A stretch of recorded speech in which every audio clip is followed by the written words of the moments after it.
So without further ado, let me introduce our just all-star community engagement team. So first we have Carmen Reyes, who is at UCLA's Value-Based Care Research Consortium. And she is the Community Outreach Director, and she has over 4 decades of experience working in aging services and an aging service network, where she is a policy advocate and a community-based researcher with a huge track record of community coalition building to influence policy and pragmatic real-world programs. She is working with the CTSI and with the NIA-funded Community Liaison Corps of the RICMAR, the Resource Center and Minority Aging Research Center. And she works to help coordinate our stakeholder core. She works closely with Catherine Sarkisian, who is a geriatrician and professor at UCLA in the Division of General Medicine and HSR, who also works at the VA and the GREC. She does amazing work and is NIH funded to improve quality of care for vulnerable older adults. And she has community engaged work that looks at providing interventions to increase physical activity in minority older adults, as well as health system interventions to reduce low value care. And finally, last but not least, we have Dr. Nicole Brandt, who is at the University of Maryland in Baltimore, and she is the School of Pharmacy Director and Center for Educational Programs, Lamy Center head. And she's been there doing amazing work in education and community engagement and working with lots of stakeholders, and really is, I can't say enough. And so I feel like I should just stop because I can introduce themselves about their expertise more, but I am so glad you're all here and I can't wait to hear what you have to say. So thank you. Thank you so much, Jennifer and Ken, for this invitation. And as noted, thank you all for participating. Really excited to be co-presenting with Catherine and Carmen today. So as mentioned, Nikki Brandt at University of Maryland. I'd also like to take a moment to thank our team, in addition to who was already mentioned from a technical administrative support, our leaders, Dr. Mike Steinman and Cynthia Boyd, for their leadership in having the vision to include stakeholders as part of this network. And then also to our other colleagues in the core, Dr. Mansour and Merton Lee at the University of Maryland, who've helped with this survey as well as with our work. And then, of course, all of our stakeholder engagement council members. And if you go to our website, you'll see our current council members. But our council is very diverse. We have practitioners, we have older adults, we have caregivers, we have individuals who are working in the community sector and governmental sectors, and they, as well as organizations such as the American Geriatric Society. And a shameless plug, if you're going to be at the American Geriatric Society, we want to make sure you're coming to the USDeN pre-meeting workshop, where we'll be having more conversations about stakeholder and other participation. So I just want to put a shout out for that. So, so we're really excited you're here today. And for those of you who filled out our pre-webinar survey, thank you. We are going to go through that. And I think that's going to help with some of the conversation. But before we kind of get into that, I'm going to lean over to Catherine and Carmen for additional comments at the beginning and thoughts. No, it's perfect, Nikki. I don't have anything to add. Just welcome from Los Angeles, and appreciate everybody taking the time. Fantastic. Yes, I'd also like to say welcome and thank you for having us today. Awesome to be here together. So our goals for this webinar, as the program described, is to provide you some of the feedback on stakeholder engagement to help us learn through this journey together in terms of how best to engage stakeholders in both the grant submission process, but also the grant and pilot work that all of you are doing. And most importantly, in your future work and how to continue those relationships with stakeholders. So some of the things we want to talk about today is what is a stakeholder? How do we define our stakeholders? What are the roles of the stakeholders on the team? And how do I decide which stakeholders to invite to my team? And then we'll talk a little bit, and some of you shared your own experiences of some of the pitfalls or challenges you've had And we'll talk a little bit from our collective experiences, how you might be able to avoid them in terms of engaging stakeholders. And then also some of the exciting parts of the rewards and how we make sure that we reward our whole team and we celebrate as a team when those successes come as well. So that's kind of the goals of the webinar today. So I'm just going to kind of jump right into part of the survey, but part of the conversation. And please, we highly encourage you to chat in the box. Any questions that you may have that aren't some of the questions that we had posed to talk about today. So stakeholder engagement, so we, and this is going to look like the opposite side of the equation, but stakeholder engagement, this was my first time including stakeholders. And many of you strongly disagreed that you have been working with stakeholders for some period of time. Some of you somewhat disagreed. So it was more on the disagreement spectrum. So it seems like many of you had been working with stakeholders. And so this was really rich for both of us and all of us, excuse me, to discuss this, because you've already had some experience here that you could share. So again, and when we define stakeholder engagement, and I highly recommend going to some of the resources we put on our website, the USDeN website under stakeholder, because we put a frequently asked questions. So this is actually taken from some of our references, and engagement in research is the meaningful. And I think the key word here is meaningful involvement of patients, caregivers, clinicians, and other healthcare stakeholders throughout the entire research process. And so I highlighted that because I think many times, and at least from my own work, and I'm going to defer to Catherine and Carmen too, we may have just engaged them as research participants, but not actually as research partners. And I think, you know, they're both start with a P, but they're distinctly different in terms of participant versus partners. And even when you ask, I've been doing some work recently funded with PCORI, when I've asked older adults, what does research mean to you in terms of involvement? They're usually like, Nikki, usually research involvement is more as a research participant, but not often am I asked what are some meaningful questions or what are meaningful outcomes. So I think that's a key distinction here in terms of truly engagement. And so there's been a lot of attention given to that through certain funding organizations. And again, the USD prescribing is one of those in terms of true stakeholder engagement. So Catherine, Carmen, going to pause here. Things to add to that in terms of stakeholder engagement or a reflection on your experiences? No, that was perfect. I mean, we were going to get to this in the pitfalls, but what we did have a grant come in a cycle ago where they were very confused about the difference between a stakeholder and a participant. And so that it's tricky, especially if your research question is qualitative and you're talking to older adults as research subjects.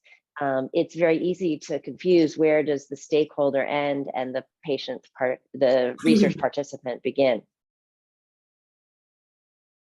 I think, yeah, one of the most important words that guide this work is that it has to be meaningful. We've seen in the past whether applicants or persons seeking funding will list names on a grant, but no real explanation of how they are going to be meaningfully integrated into the work. So that's really important, how stakeholders come to this in a meaningful way. Actually, that makes me think of one story. Carmen, you remember Tony, one of our very first community action board members way back when, and he was in his 80s also taking care of his mother, and he was president of one of the senior centers where we worked. And I was new to this, so this must have been like 20 years ago. And we were sitting, 15 years ago, and we were sitting around and brought everyone together. And the very first question he had, he raised his hand, he said, "Are we an advisory board, or do we actually have power in this relationship?" Wow, this guy. And he became a partner and co-investigator and one of our biggest advisors over the years. So not just an advisor.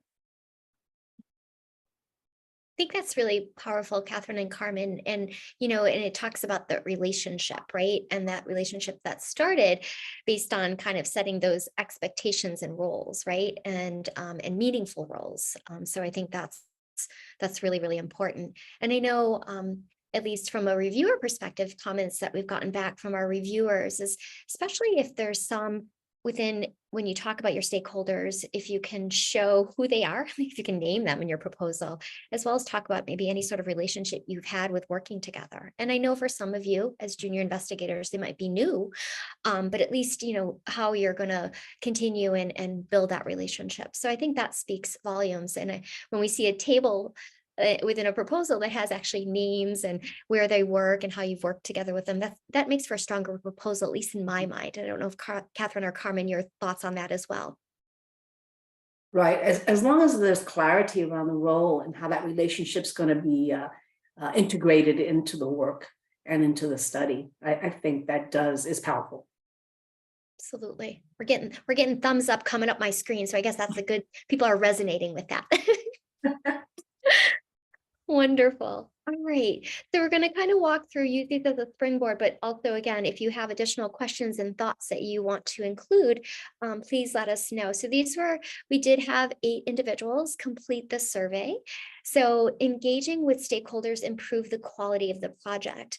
And so it was very favorable in terms of somewhat agree or strongly agree. So, and I can just personally reflect, I learn so much from my stakeholders that help in the way I look at it, how I interpret the findings. I know it may take more time, and we'll talk a little bit about sometimes the challenges, but I know at least from my lens and perspective of engaging with stakeholders. And then I find that the output in terms of the quality of the project is something that's usually more sustainable and integrated.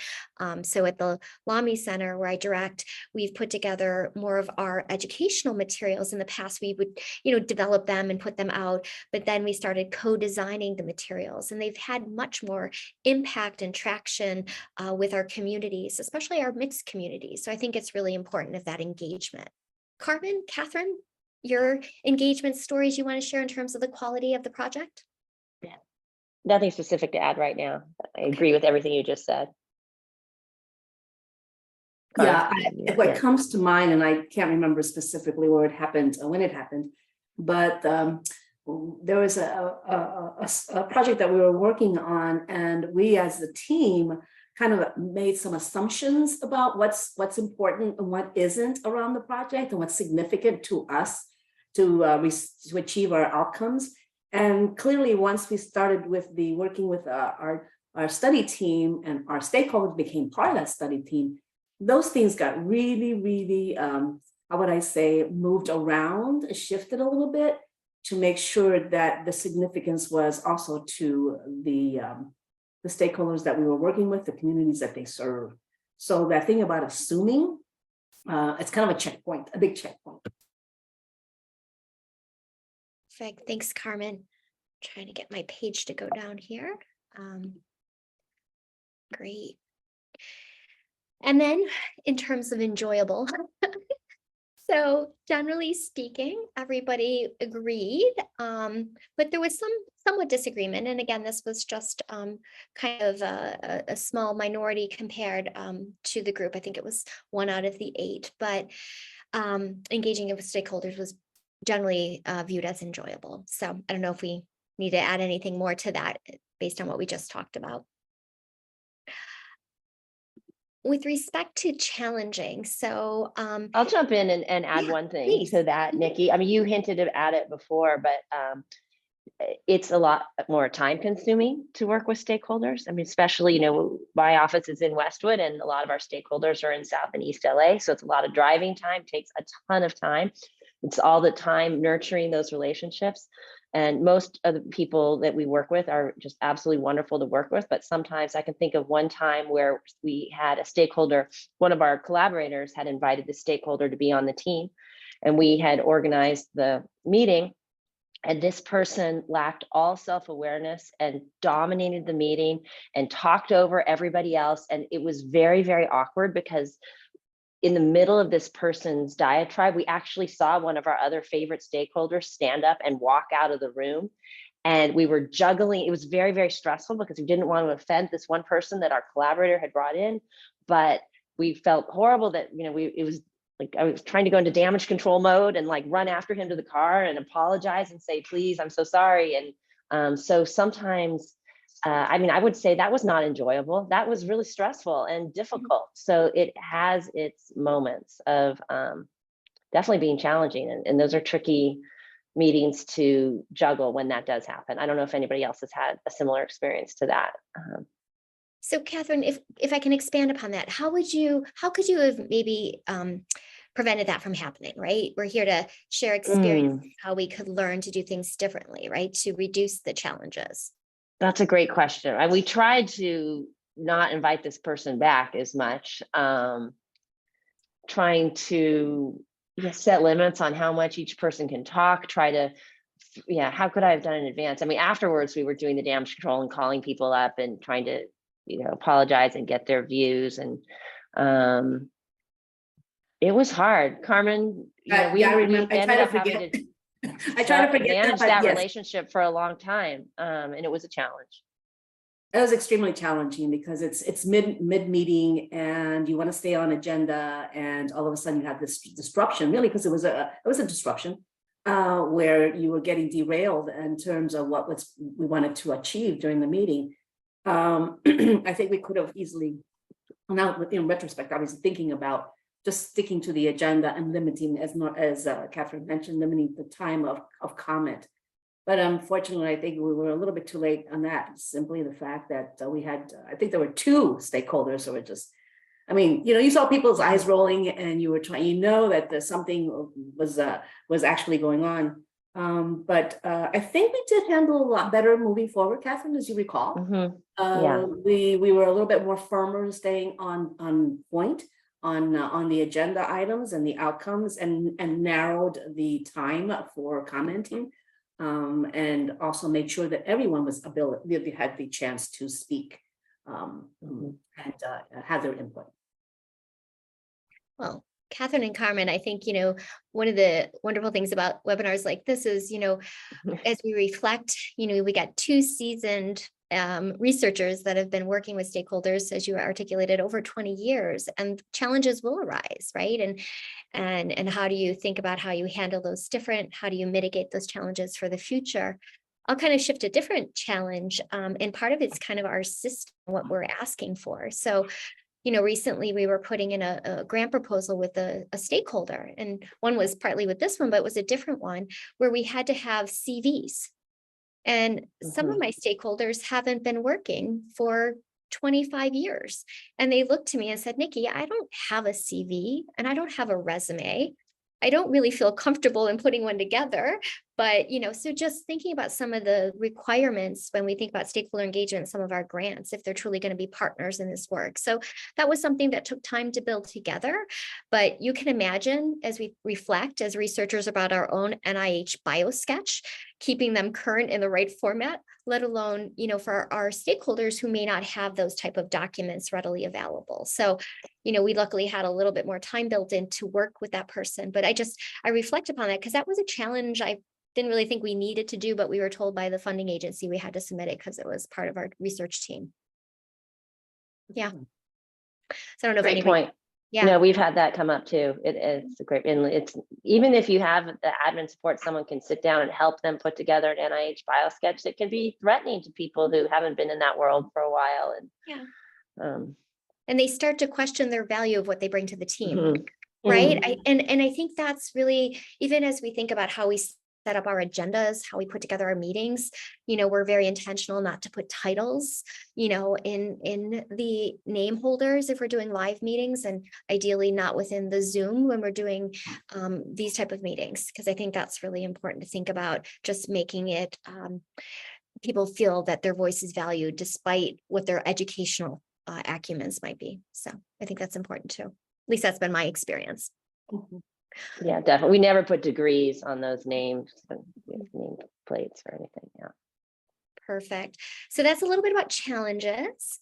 And, I felt that the USDeN Stakeholder Engagement Core was available to me, support me when needed. And we, this is an area that we can always work on improvement. And most of you agreed. But there was, somebody who said maybe not. So we're here to support support. We, realizing there's differing degrees of what we can support, especially if a grant's going in.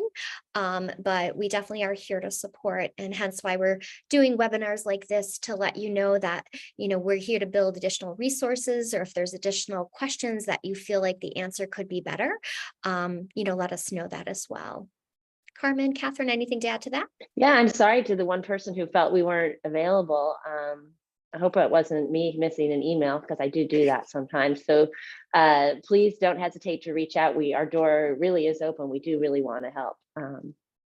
This group is really a priority to us. I mean, that being said, the other thing, I'm sure, Nikki, you get this too. Sometimes at UCLA, people will call us at the, oh, I have a grant, I'm working on it, and I really need a letter of support from the community. Can you get it to me by Friday? So people with unrealistic expectations, but that's not this group, but that's so I think one other role that we have, in addition to supporting researchers and linking people with the community, is we also see ourselves to some extent as protecting the community to the extent that we can. Of course, anybody can call up anyone. We're not like the gatekeeper, but sometimes we do try to be a little bit of a gatekeeper, because some researchers are not respectful of the community. Catherine, you bring up a really good point, is, those relationships that take a long time to build. And sometimes others want to tap into the stakeholders that you engage. And I know that, having those conversations of what role they're going to play, because you don't want to overburden some of the stakeholders that are engaged in other ways. And I know that is always a discussion. And I know one of our stakeholder council members has been involved with us at the university, as well as with the USDeN, but having those conversations of what they can manage, and making sure you're not overwhelming them too. So I think there's, again, getting back to that roles, expectations, time commitment, and what is it they're going to do. And right now we're in the role of reviewing grants and being mindful of how many grants you have people review, what they need to focus on, and what they may or may not understand. So you might be very familiar with terminology, but the stakeholders may not be familiar with that same terminology. So it might take them a lot longer.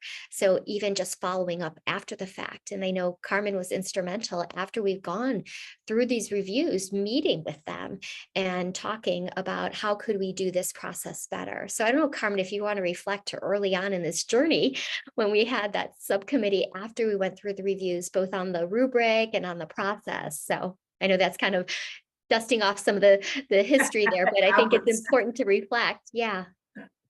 Those are fascinating meetings, actually. There's a lot of learnings on both sides. And that's another important terminology for me. It's all about a learning partnership that we're going through together. As long as there's equity on the table and we're doing this together, I think people feel a lot more comfortable being part of that team. And we also talk about and use the word team a lot. But I do wanted to point out something also about bringing in stakeholders or having them engage in certain things.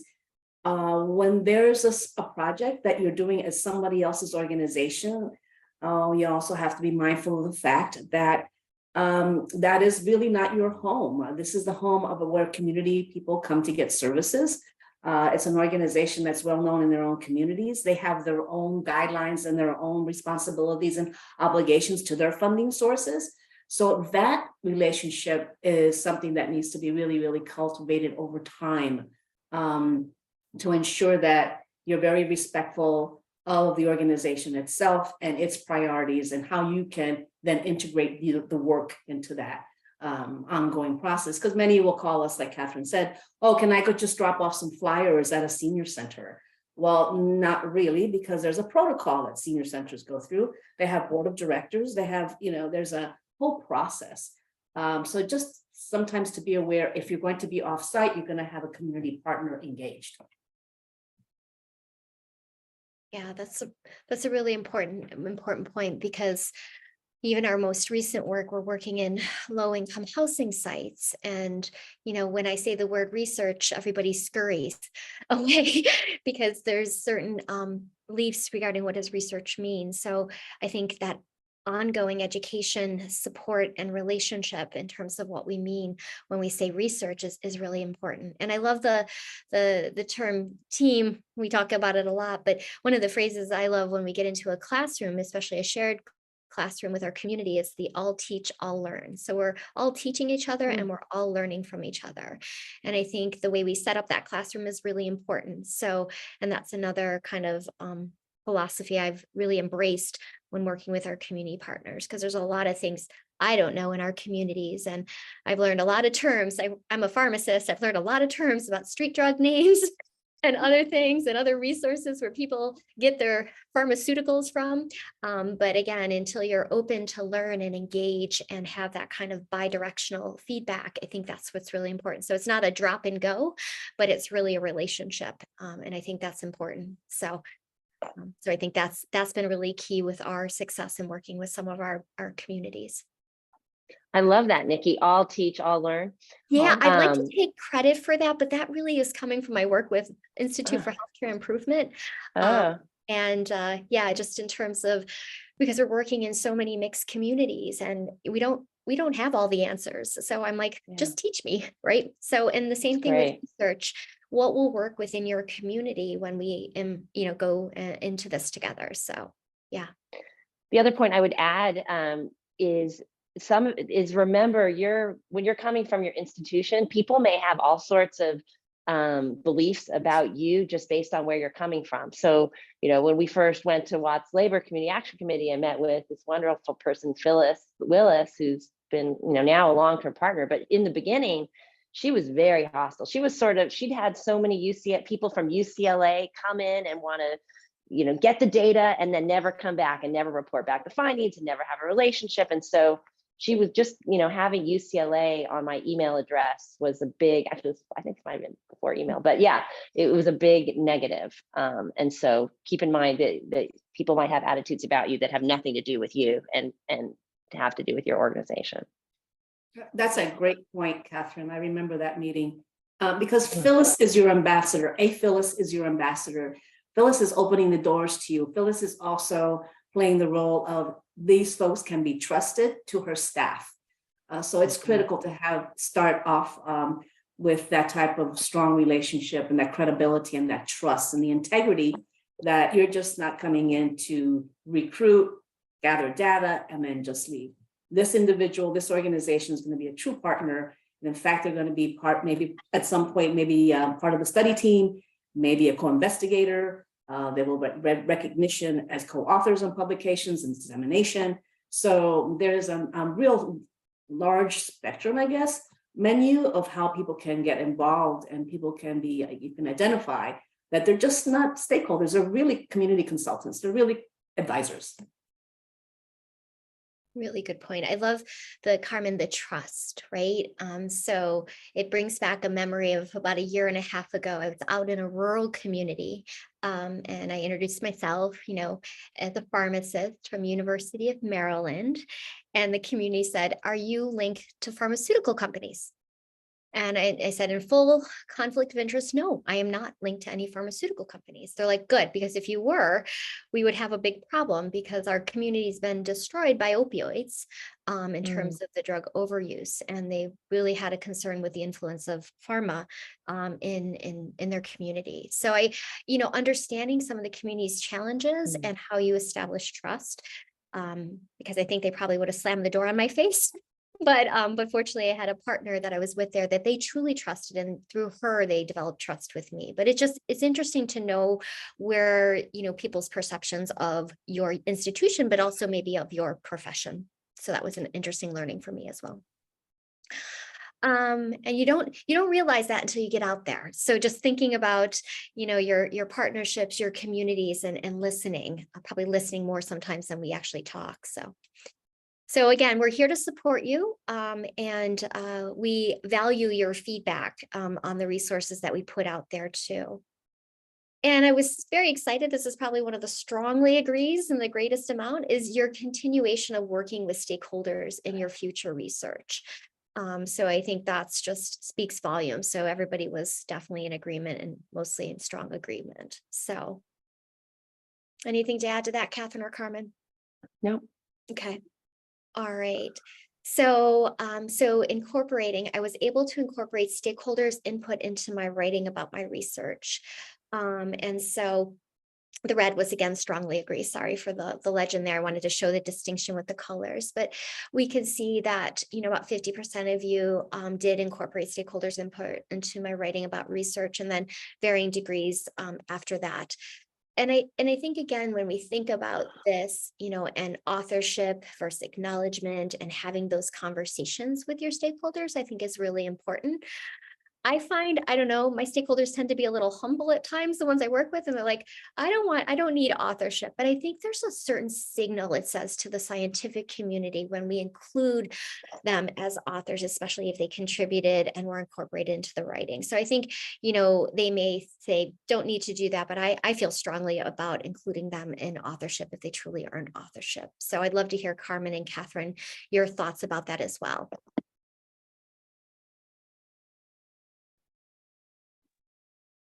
Yeah, we've co-authored manuscripts with many different community partners and stakeholders, and I agree with everything you said. It's very valuable, and frequently, like you learning. Laura Trejo will come up with this perspective that I hadn't thought of, and it add to the discussion. I think people.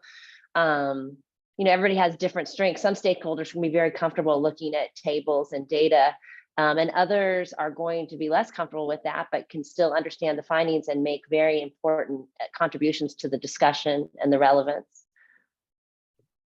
And if people don't want to be authors, that's fine too. And you can ask them if they're okay being acknowledged, and you can put them in the acknowledgement section. Carmen? No, I agree with both you and Nikki, absolutely. Yeah. One thing, and I got some feedback, is meeting the stakeholder where they're at.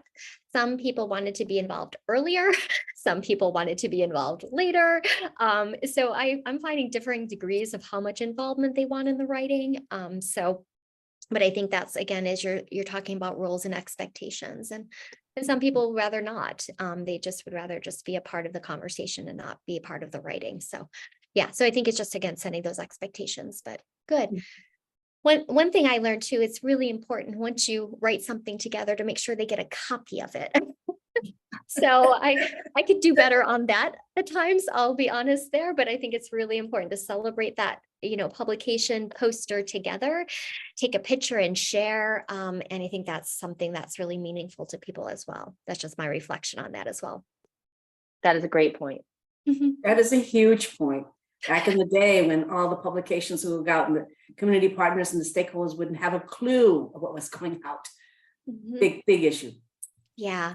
And what's interesting is some of the community partners, and love to hear your perspective here, they will then share, like they won't share the publication per se, but they'll mention it. Like we were published with our partner in a newsletter or some sort of other media. And I'm finding that, it's a way for them to show that kind of partnership to their communities that they work with beyond just our partnership too. So, yeah.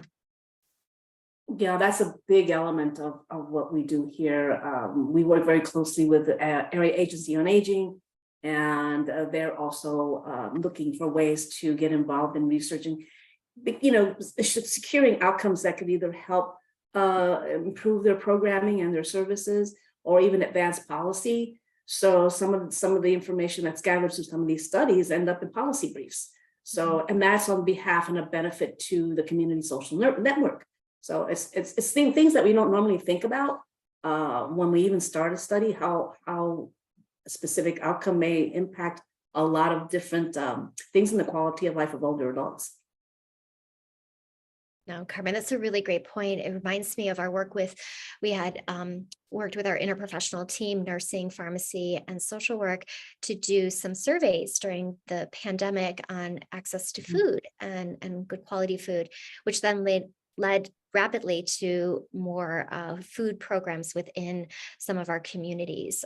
So thinking about not just sharing it at the very end, but even before that, because some of the findings might be very helpful during the process too. So yeah, great.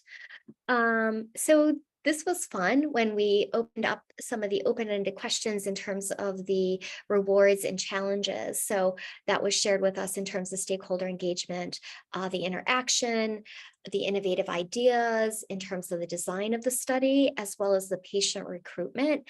And so I'm going to pause there, Carmen, especially, do you want to give some aspect regarding patient recruitment, especially when you're working with diverse communities? You're on mute. There we go. Yeah, I mean, obviously the main thing is know the community. Mhm. Make sure that you have people at the table who can guide of the patient interaction and the communication and how it's communicated. We were one of our studies, we had actual training for the staff and the research assistants that were going out into the community to better understand their environment and better understand how some of these some of the conditions in some of our communities that they may not be aware of. So that's it's an important thing to make sure you're aware of going in and find through your stakeholders or through the network people that can help guide and navigate some of the issues that you may run into, some of the challenges of working with specific patients, particularly patients or persons of color. There's language barriers, there's health value barriers. There's a variety of things that you really need to be aware of and sensitive to. And that evolves around the whole cultural responsiveness. So again, going back to this piece about learning and education, it's doing that together because they will learn a lot about you, as has been mentioned earlier. So yeah, is there anything else specific, Nikki, that you want me to bring up, or did that address that? I think you did a great job. Fantastic job addressing that. That was, I'll add a specific horrible example. Like, I think over the years, I feel like I'm good at cultural humility. I think I'm not someone who's uncomfortable leaving the west side of Los Angeles. I'm comfortable going to senior centers in South and East LA. But I remember, I don't know if you remember this, Carmen, we were buying gift cards for the incentives. And I was like, well, Target, like, I just thought everybody loves Target. Like, I just thought, I was so shocked when our community partners said, actually, we don't even actually have a Target near us. And I was like, I couldn't believe I was so naive and so ignorant, really. So that's just an example. Don't give Target gift cards to people if they don't have a Target near them and they won't use them. We also, another gift card fiasco is we bought all our gift cards without knowing that they had a expiration date. Their value started declining over time, and that was horrible. So people were, a $50 gift card was only worth $40 by the time we gave it to them or something. Anyway, so yeah, gift cards can be. Don't assume everybody loves Target. No, Catherine, I'm so happy you said that. That was, well, here's the other angle we had was the e-gift cards that we had to go do during the pandemic, thinking everybody has an email and that everybody can print off or use an e-gift card on a smart device. So that was quite a challenge as well. And we had to go back to our institution and think about alternative ways that we could reimburse people. But it's been, from accountability as well as just understanding the community of what they have access to is really important. Yeah, I don't think UCLA allow us to do cash anymore. One of my first projects, we actually gave cash, but I don't think that would get approved now. Yeah, we actually got cash approved for this. Oh, you did? Oh, that's equity aspect. Yeah. That's the best. It's uncomfortable to carry the cash around at times. So yeah. But yeah, no. But I think it's definitely thinking about access and equity. So I think that's an important aspect too. Catherine, do you want to walk us through the challenges? I know you shared a story in terms of strong personality. Do you want to walk us through some of these challenges in terms that we're Sure. Yeah. I mean, time, of course, is just everyone. Yeah, it's interesting that one of our survey respondents said clinicians have limited time. Yeah, trying to get like a focus group of clinician stakeholders, good luck. That's just really, really hard. Feeding people, I think, is going to help you. If you can make it around a mealtime and you're bringing them a box lunch, that can help. But it's really hard. interesting, someone else pointed out, sometimes we bring, I was so impressed with these comments, by the way, sometimes we bring on stakeholders too late after study questions already been selected. And this can make it challenging to ensure what they want to study is included. That is such a great point. I mean, really partnering with the stakeholders while you're thinking about the grant and writing the grant instead of later. And I've really evolved on that over the years. Excuse me, my first projects were really much more about having an idea and getting the grant, and then after the grant, going and talking to the community. And now we're much better at bringing, maybe I have an idea, but before I submit the grant, you know, we not just talking to my scientific collaborators, but talking to the stakeholders. Scheduling, huge problem. That's always a problem. I wish I had an answer for that.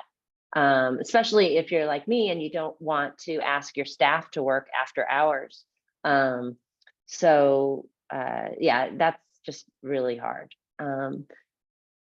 And then, okay, this one, strong personality. Some insisted their lived experience should be emphasized over the experiences of others. This is a great point. And what, I mean, I think the example Carmen and I shared earlier talks a little bit about it. When you have someone who's not necessarily respecting the other people around the table, it can be very, very difficult. We already talked a little bit about trying to contain that. Carmen and Nikki, do you want to add thoughts to these challenges or other challenges? Yes, something that we experienced early on is, and I mentioned earlier, is the organization, if you're going off-site with your study team to either collect data, focus groups, interviews, really get a sense of what the organization's operational daily life is. For example, don't show up on food bank day, because that's going to really impact people, their activities. The specific activities is not something that you're part of, so it's going to be really difficult to get some attention that day. Also, you know, making sure that when you are in these organizations, you have that navigator with you, that person that you have trust with, that person who's then going to share with the rest of the organization and the rest of the staff that this person's okay, this team is okay, this is a good thing for us, we're going to learn together. So just going back to that point, understanding those operational daily lives of these organizations is going to be critical, or not to be recruiting on a certain day because that's not a great day. This is when we have this event and that event, and you'll learn the schedule and you will become very knowledgeable about when to be able to be on site and not. No, the only other, I love the rewards and I love the last one, and clarity on outcomes that matter to them. I think that's such an important thing that we talk about when we look at our outcomes. And I think this work with deprescribing has been really valued in terms of the patient's perspective on deprescribing and what measures matter to them as well. But to add to the challenge for me is the best mode of communication. You know, we are very dependent, I think, on electronic means to share documents, to also, you know, set up appointments, but not everybody is checking their email regularly, or we may have the wrong email, or they may not even have email, as I alluded to before. So I think understanding, because you want to have diverse stakeholders and you don't want to potentially be biasing your stakeholders' involvement because of their access. So there are times we'd have to make phone calls ahead of meetings. There have been times where we've mailed out proposals and information to stakeholders so they could look at it, because maybe the media on the computer was too hard for them to read. So again, having that feedback from them after the process, and even essentially before the process, to make sure you're setting yourself up for success. Because the last thing you want to do is make anyone feel like they can't meaningfully contribute to the program. So I think those are just some things administratively when you think about stakeholder engagement as well. I think you're being modest, Nikki. If I'm wrong, there's one stakeholder you've driven out to her house and walked her through things, you know. It was, and you know, it was so valuable because again, the terms we use and you know, the information, you know, that we were sharing, again, we had this thoughts. That's fine. But then it was brought to my attention, the font in which we printed off with was too small and the terms we were using. So again, I think it's just learning as you go through, and that every stakeholder is different. Be flexible is my word as you work with stakeholders. And we kind of talked a little bit about this, and I know we have a question coming up, but acknowledgement. And I'd love to hear people chat in or share.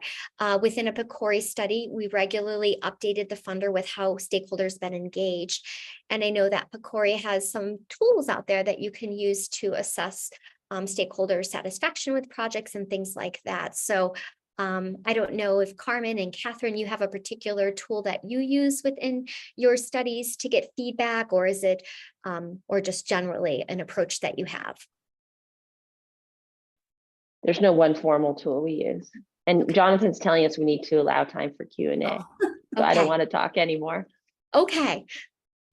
I was looking But I don't at, see any Q&As in the Q&A section either. Mhm. We've been asking for Q&A all along, but we've been just answering your Q's and giving you our answers. But we'd love to. Well, while we're waiting, Nikki, do you have Yeah. a standard tool that you use? I would love to. Do you use the PCORI metrics usually? We have not consistently been using that. I know with one of the investigators I've been working with, she has, but I know we haven't technically been using that within our PCORI project. We've had some other ways in which we've assessed feedback with some surveys. Ken, you were going to comment. I know you came off screen, so I want to make sure. Just for Q&A instructions for those who are attending, please use the Q&A or the chat, and I will be able to see your questions. And Ken, what about anything you'd like to share from your stakeholder engagement perspective? We've got you on screen, and I know you're. Oh, sure. Yeah. Yeah, I mean, I've had a few things that I've been jotting down. I mean, one is, this is something that folks might be wondering is when developing a stakeholder engagement plan, how do they learn about ways to actually run, stakeholder engagement? Once you have your stakeholders, what are the different options? We were talking before we started about stakeholder engagement studios, but, other ways, how do people learn about these different kind of, protocols for engaging stakeholders and actually running a meeting?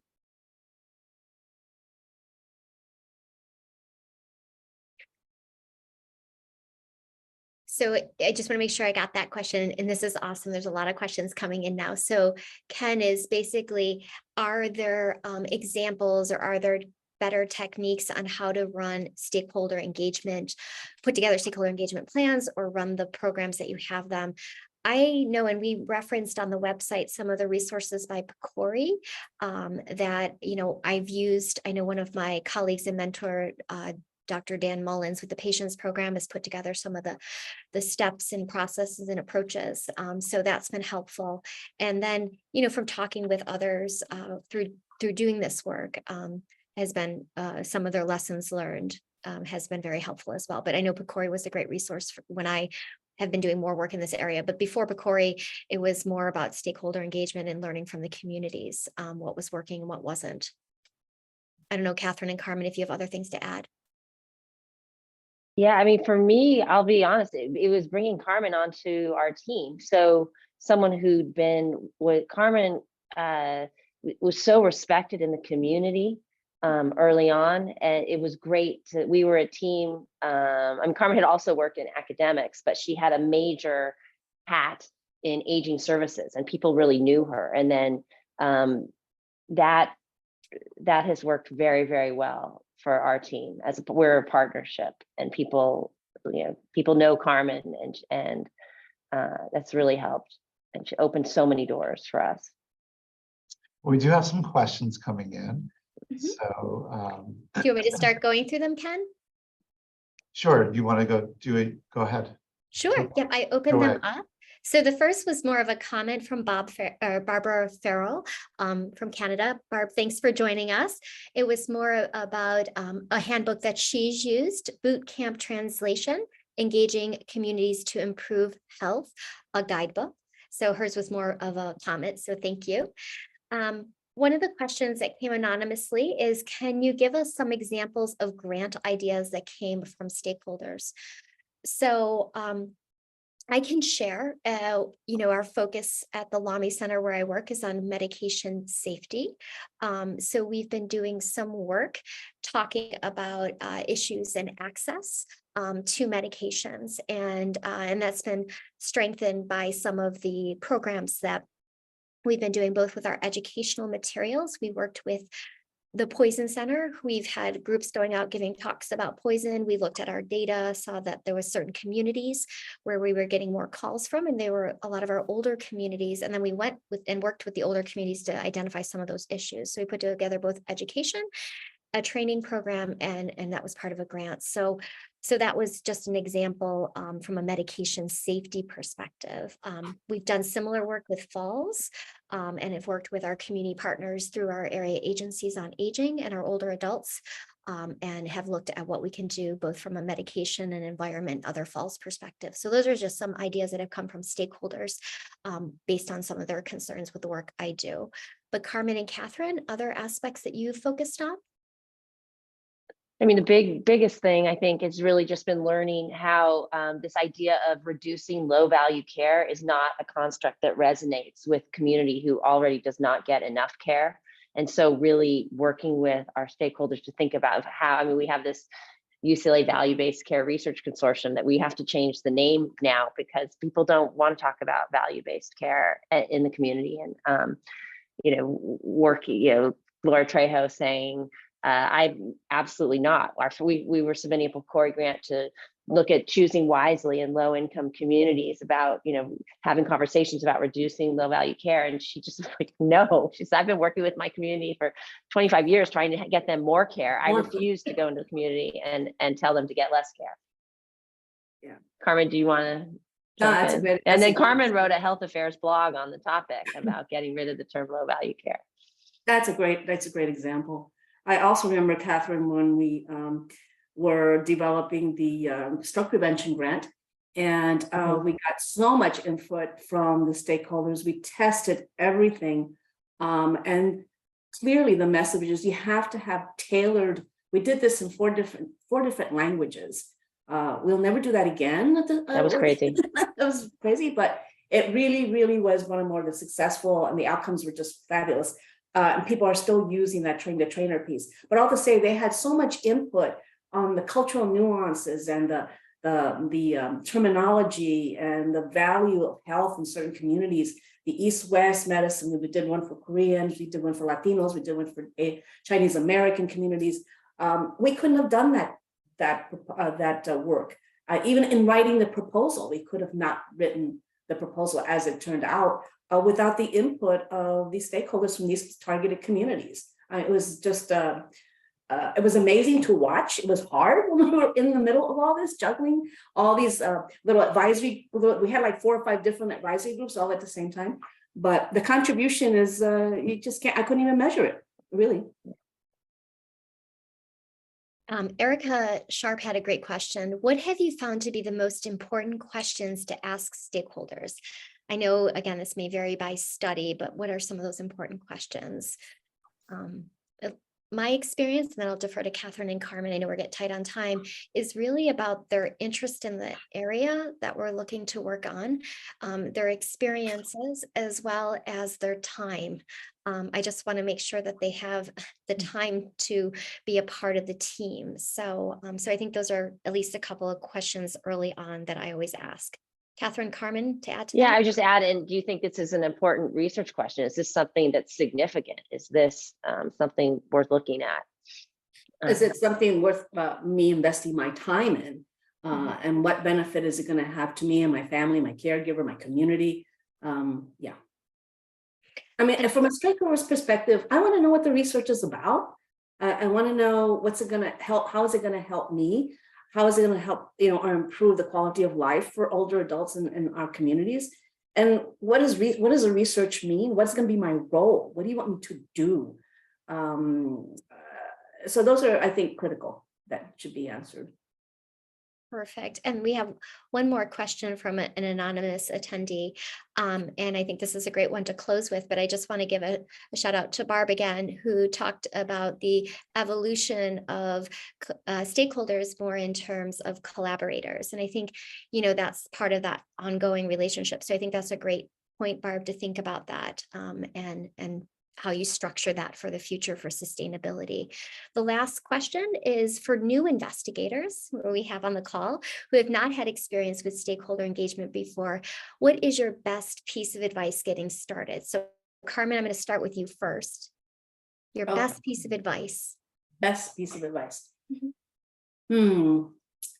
I would say the relationship building where it all really starts. Again, getting back and building the knowledge around the community that you're working with or the issue that you're working with, and how you treat people that come around the table and how you invite them and how you communicate with folks. I think clarity has a lot to do with it, but that issue of trust, that issue of integrity in the work, and that issue of equity are critical. I put a bunch of things in there because they're all working at the same time. And that's all part of that, building the relationship and that trust. And Catherine? Yeah, I would try to, if you can't hire Carmen, but introductions, start with introductions and asking people who are already doing this in your community to introduce you to the people that you need to meet, and then be humble and listening and give the relationships time. It takes a while. And Catherine, that's what I was going to say. Best piece of advice is talk to your communities and talk to other researchers in your area to learn from them, their experiences that were successful or not. And the last one we have is any ideas on how to engage stakeholders that, due to disabilities such as progressed dementia, are difficult to include, especially when grants require stakeholder involvement. And I know I worked with a junior investigator and a pilot grant awardee where we were including individuals with varying degrees, more mild degrees of cognitive issues, but it was about engaging also maybe their support team with some of the projects too. Has been my experience when working with individuals with cognitive issues across the different stages, depending on what their cognitive impact has been and what they can understand with the research project. But their voice is really important, and measures and outcomes that matter to them is an important part of that research. So that's just kind of been my experience. So thanks, Pernille, for asking that question. Anything to add to that in terms of just the Impact Collaboratory, I think, has done a nice job with that. Yeah. Perfect. So I think we've learned a couple resources we can add to our USDeN. Thank you, Barbara, for that. Yeah, and thank some you. of those. Thank you. This again, all teach, all learn. So we love feedback. We love that you are a part of our conversation today. For the 8 of you who completed the survey, thank you. And again, for those of you asking questions. So I just want to say thank you, Catherine, Carmen. Anything to add? Thank you very much. Thank you. Thank you, team. And thank you for all that have attended today's webinar. Great, sort of discussion and fireside panel chat, which was really, really fun. The recording for this will be posted on the USDeN website, and we would like you to please fill out a short evaluation survey that we'll email to you. I did want to highlight our upcoming events. Well, first, the big one is in person, May 3rd in Long Beach, California. We have our annual meeting. Hopefully, you guys have all registered and are coming. Before then, we have another webinar, and that's going to be on April 4th at 2 p.m. Eastern, and our presenter will be Emily Gibson McDonald. So we hope to see you then, and then again in May. Thanks again, Nikki, Carmen, and Catherine.